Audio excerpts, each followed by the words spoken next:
جب یہ چیز یہ بات تمہیں پتا چلے تو اس کا راز کسی کو نہیں بتانا، صرف مجھے بتانا۔ یہاں تو رات ہی رات کی تاریکی میں وجے مالیا بھاگ جاتا ہے، للت مودی غائب ہو جاتا ہے،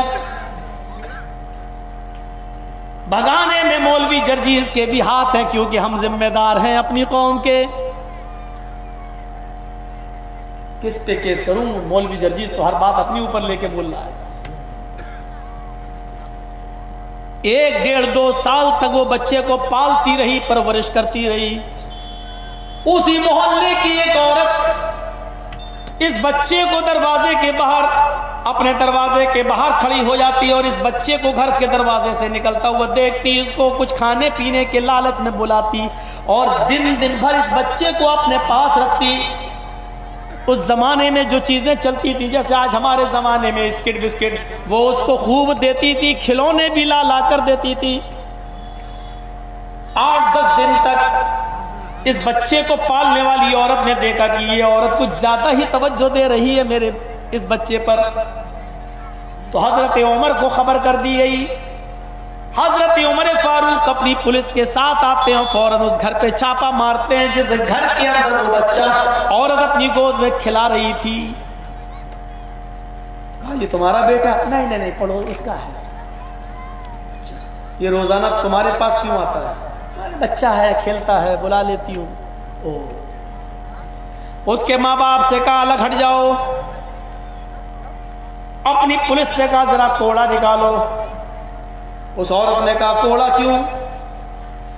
کہا کوڑے بھی برسانا شروع کر دوں گا، سچ سچ بتاؤ کہ اس بچے سے تمہارا رشتہ کیا ہے؟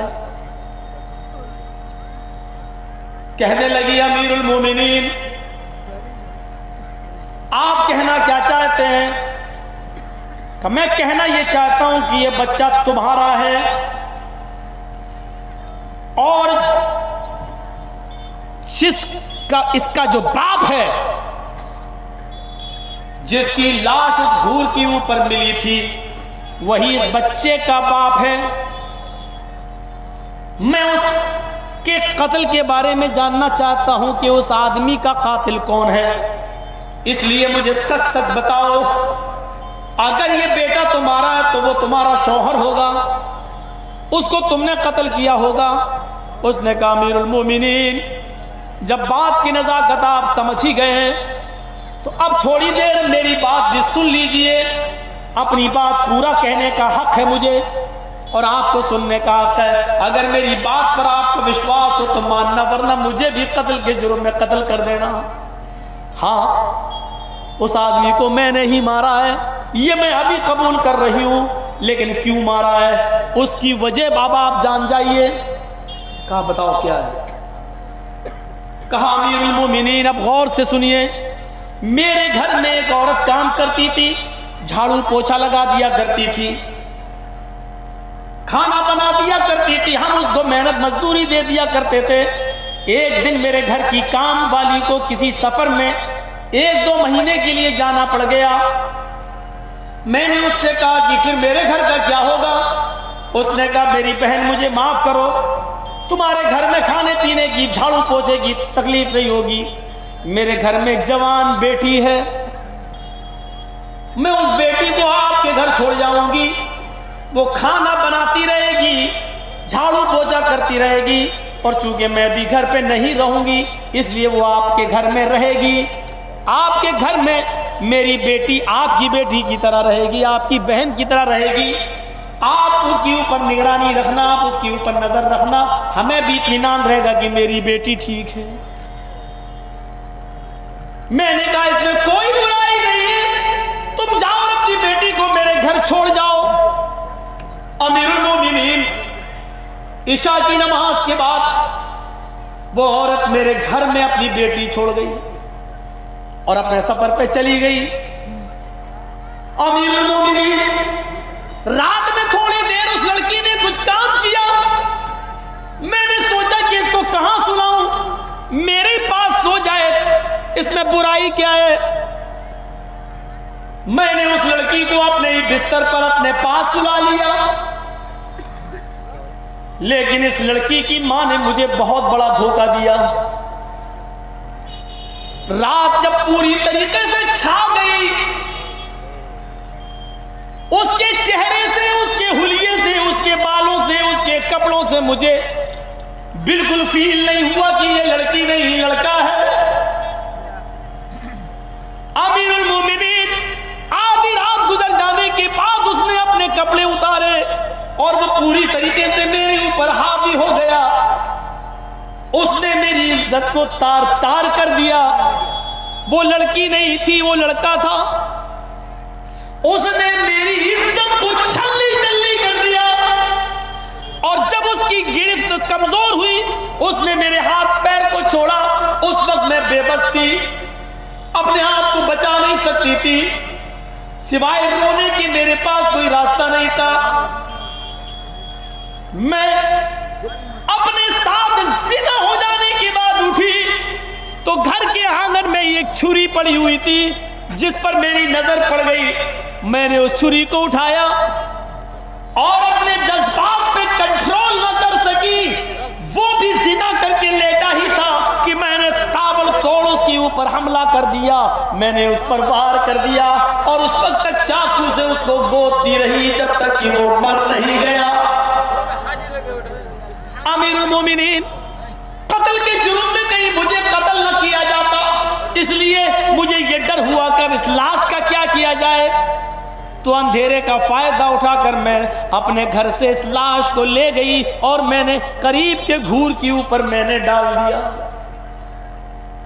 امیر المومنین، 2-4-5 دن کے بعد احساس ہوا کہ مجھے قتل نہیں کرنا چاہیے تھا، بلکہ آپ کو خبردار کر دینا چاہیے تھا اور پوری بات بتانا چاہیے تھا، لیکن ڈر تھا کہ کہیں وہ یہ نہ کہہ دے کہ میں نے زنا نہیں کیا۔ آپ اس کو سزا نہیں دیتے کیونکہ 4 گواہ میرے پاس نہیں تھے، اس لیے وہ بچ جاتا، اس لیے میں نے ہی خود اس کو سزا دے دی۔ لیکن 5-6 دن کے بعد احساس ہوا کہ مجھے قتل نہیں کرنا چاہیے تھا، لیکن اب ہو گیا تو کیا کرتی۔ لیکن اس نے جو زنا میرے ساتھ کیا اس کا حمل بھی میرے اندر رہ گیا، میرے پیٹ میں اس کا بچہ ٹھہر گیا۔ میں اس بچے کو گرانے کے بارے میں سوچتی تھی، لیکن یہ سوچتی تھی کہ اس معصوم کا جو میرے پیٹ میں پل رہا ہے اس کا کیا قصور ہے، میں اس کو ناجائز کیوں ماروں، اس کی غلطی کیا ہے، ایک قتل تو میں کر چکی، اب میں اس کا قتل نہیں کروں گی۔ امیر المومنین، میں اس بچے کو اپنے پیٹ میں پالتی رہی، پرورش کرتی رہی، لوگوں کی نظروں سے چھپتی رہی کہ میرا بڑا پیٹ کسی کے سامنے نہ آئے، لوگ افواہیں اڑا دیں گے کہ شادی تو ہوئی نہیں پھر بچہ کس کا۔ اس لیے میرے باپ کے علاوہ اور میری ماں کے علاوہ کوئی اس چیز کو نہیں جانتا تھا۔ میں گھر میں رہی، چھپ کے رہی، پھر میں نے اس بچے کو جنم دیا۔ جنم دینے کے بعد پھر یہ ہوا کہ اب یہ بچہ، اگر میں اس کو اپنا بچہ کہوں گی تو زمانے میں رسوا ہو جاؤں گی کہ بغیر باپ کے، بغیر شوہر کے اس نے بیٹا کیسے دے دیا، ضرور کوئی تعلق ہے۔ امیر المومنین، میں کوئی مریم تو نہیں ہوں کہ جس کی گواہی دینے کے لیے آسمان سے جبرائیل امین آئے۔ اس لیے میں نے کلیجے پہ پتھر رکھ کر اس چھوٹے سے بچے کو جو پیدا ہوا اس کو بھی میں نے اسی گھور پہ ڈال دیا کہ راستے کا کوئی مسافر آ جائے۔ پھر میں نے دیکھا آپ کی پولیس نے اس بچے کو اٹھا لیا، پھر آپ کو بلایا، پھر میں نے دیکھا آپ نے اس عورت کے ہاتھ میں جو میرے پڑوس میں کئی مکان کی دوری پر رہتی ہے اس کے حوالے کر دیا۔ اس وقت میں بچے کو لا نہیں سکتی تھی، بچہ چلنے پھرنے کے لائق نہیں تھا، میرا اس کے گھر آنا جانا تھا، اس بہانے سے میں دیکھ آتی تھی، لیکن جب بچہ چلنے پھرنے کے لائق ہو گیا تو بیٹے کی محبت میرے دل میں جوش مارنے لگی اور میں اس کو لانے لگی، لے جا کھلانے لگی، کھلونے بھی اس کے دینے لگی۔ امیر المومنین، یہ پوری سچائی ہے۔ اب اس کے بعد آپ دیکھ لیجئے، اگر میری سزا بنتی ہے تو مجھے قتل کر دیجئے۔ حضرت عمر کے آنکھوں میں آنسو تھے اور روتے ہوئے کہتے ہیں، اے عورت، تو نے اس آدمی کو قتل کر کے بالکل صحیح کیا ہے، ہم ہوتے تو سزا نہیں دے پاتے کیونکہ ہمارے پاس 4 گواہ نہیں تھے، تو نے اس کے ساتھ بالکل سچا فیصلہ کیا ہے، تجھے کوئی قتل کے جرم میں قتل نہیں کیا جائے گا، کیونکہ یہ تو نبی اکرم کا فرمان بھی ہے، جو اپنی عزت و آبرو کو بچانے کے لیے لڑ پڑے اور اپنی عزت کو بچانے کے لیے کسی کا قتل کر دے تو وہ مجرم نہیں، اور لڑتے لڑتے خود مر جائے تو وہ شہادت کا درجہ پائے گا۔ لہٰذا میں تجھے اب چھوڑ کے جا رہا ہوں، اس بچے کی پرورش کرو، اب تو اپنی شادی کا انتظام کرو اور ایسے آدمی سے شادی کرو جو تمہارے بچے کو اپنا بچہ مان لے۔ پورا واقعہ بتانے کا میرا مقصد صرف اتنا تھا کہ ایک قتل ہوا تھا، حضرت عمر نے 3 سال کے بعد بھی قاتل کا پتہ لگایا، چین اور سکون کے ساتھ سوئے نہیں جب تک کہ اس قاتل کا پتہ نہیں چل گیا۔ ایک قتل جو 3 سال پہلے ہوا اس کا راز اب کھلتا ہے میرے بھائیوں، جبکہ CCTV کیمرے نہیں تھے پھر بھی قاتل کا پتہ لگا لیا۔ وہ الگ بات ہے کہ دلیل اس کی مضبوط تھی چھوڑ دیا، لیکن پتہ لگاتے رہے۔ آج کے اس دور میں کیا یہ پتہ لگانا مشکل ہے کہ دلی میں کون کس کے گھر جلا رہا ہے، کون کس کے مکان جلا رہا ہے، کون کس کو بندوق سے بھون رہا ہے، کون کس کے اوپر لاٹھی اور ڈنڈے چلا رہا ہے؟ یہ لیکن انصاف ملے کہاں سے جو کہتا ہے دلی کے فسادات میں فلاں فلاں پر بھی FIR درج ہو، اسی ہائی کورٹ کے جج کو رات ٹرانسفر کر دیا جاتا ہے اور بدل دیا جاتا ہے۔ انصاف اور نیائے اور عدل ملے تو کہاں سے ملے؟ میرے بھائیوں، جب تک ظلم رہے گا اشانتی رہے گی، اور جب عدل ہوگا تو شانتی ہوگی۔ جتنا عدل ہوگا، جتنا انصاف ہوگا، جتنا نیائے ہوگا، ہمارے بھارت میں اتنی ہی شانتی ہوگی، اتنی ہی انتی ہوگی، اتنی ہی میرے بھائیوں ہمارے بھارت کے اندر بھائی چارہ قائم رہے گا۔ عدل اور انصاف بہت ضروری ہے، بہت ضروری ہے۔ حضرت عمر فاروق رات کے اندھیرے میں گئے، ایک آدمی کو دیکھا دروازے کے باہر، پوچھا کیوں رو رہے ہو؟ کہا جانا یار، پریشان کرنے آ گیا مجھے۔ بتاؤ نا۔ کیا بتاؤں؟ نہیں مجھے بتاؤ۔ کیا بتاؤں؟ بارش ہو رہی ہے، میری بیوی درد سے چلا رہی۔ کیوں؟ کیا ہوا؟ ڈاکٹر کی ضرورت؟ ارے ڈاکٹر کی ضرورت نہیں، میری بیوی کی ڈیلیوری ہو رہی ہے، بچہ پیدا ہو رہا ہے، اس کا درد ہو رہا ہے، بارش ہو رہی ہے، کوئی دایا نہیں مل رہی ہے، دوسرے محلے میں کیسے جاؤں، اتنی تیز بارش ہے، میری بیوی کہیں مر نہ جائے بچے کی پیدائش میں، ہمیں کوئی دایا نہیں مل رہی ہے اور وہ درد سے کراہ رہی ہے۔ حضرت عمر نے کہا بس اتنی سی بات۔ جلدی سے اٹھے اور اپنی بیوی عاتقہ کو اٹھایا، تیل لیا، کپڑا لیا اور اپنی بیوی کو لے کر آئے۔ بیوی آج بہت بڑا جہاد کا کام کرتا ہے، تمہاری یہودی بہن یا مجوسی بہن آج درد سے پریشان ہے، تم اس کی دیکھ ریکھ کرو۔ جیسے وہ اندر گئی، تیل ویل کے ذریعے انہوں نے بچے کو نیچے سرکانا شروع کر دیا، مالش کرنا شروع کر دیا، کپڑا استعمال کرتی رہی۔ وہ ایکسپرٹ تھی دایا کے کام میں، اور تھوڑی دیر کے بعد بچہ پیدا ہو جاتا ہے، رونے کی آواز آتی ہے۔ حضرت عمر نے پوچھا عاتقہ صحیح سلامت تو ہے؟ اندر سے آواز آتی ہے امیر المومنین اپنے دوست کو خوشخبری سنا دیجئے، اللہ نے تمہیں بیٹا دیا ہے۔ یہ دونوں باتیں کر رہے تھے، اندر سے عمر کی بیوی کی آواز آئی امیر المومنین۔ اس آدمی نے جو یہودی یا مجوسی تھا دیکھنا شروع کر دیا، آپ کون ہیں؟ آپ نے کہا نہیں میں خادم ہوں۔ آپ امیر المومنین ہیں؟ آپ عمر ہیں؟ حضرت عمر کہتے نہیں میں خادم ہوں، مجھے امیر کا درجہ کیوں دے رہے ہو؟ میں خادم ہوں اور مجھے اللہ تعالیٰ نے لوگوں کی خدمت کے لیے پیدا کیا ہے۔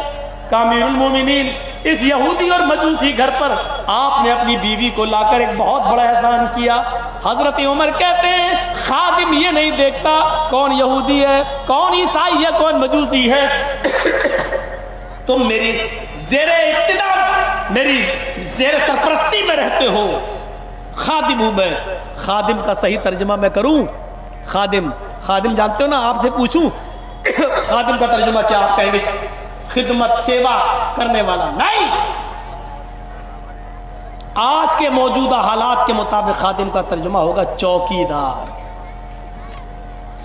صحیح ترجمہ یہ، میں تمہارا چوکیدار ہوں، اور چوکیدار یہ نہیں دیکھتا ہے کہ کون یہودی ہے، کون عیسائی ہے، کون ہندو ہے، کون مجوسی ہے، میں نے چوکیداری کی ہے۔ اگر دیکھا جائے تو سب کا ساتھ، سب کا وکاس، سب کا وشواس، یہ نعرہ جو آج لگا رہے ہیں ہمارے دیش کے پردھان منتری جی، یہ نعرہ حضرت عمر فاروق نے لگایا نہیں تھا، لیکن اس پر عمل کر کے 1400 سال پہلے دکھایا تھا۔ آج وہ ایسی چوکیداری کی ضرورت ہے، صرف زبان سے بولنے کی نہیں بلکہ دل سے کرنے کی بھی ضرورت ہے۔ اللہ تعالی ہمارے دیش میں امن و امان قائم رکھے۔ ٹھیک میں 11:40 پہ بیٹھا تھا، 1:40 ہو گیا، 2 گھنٹہ میں مکمل بول چکا ہوں۔ اللہ تبارک و تعالیٰ سے دعا کرتا ہوں کہ بار اللہ ہماری خطاؤں کو معاف فرما دے، ہمارے گناہوں کو بخش دے، ہم جميع مسلمانوں پر رحم فرما۔ ہمارے بھارت میں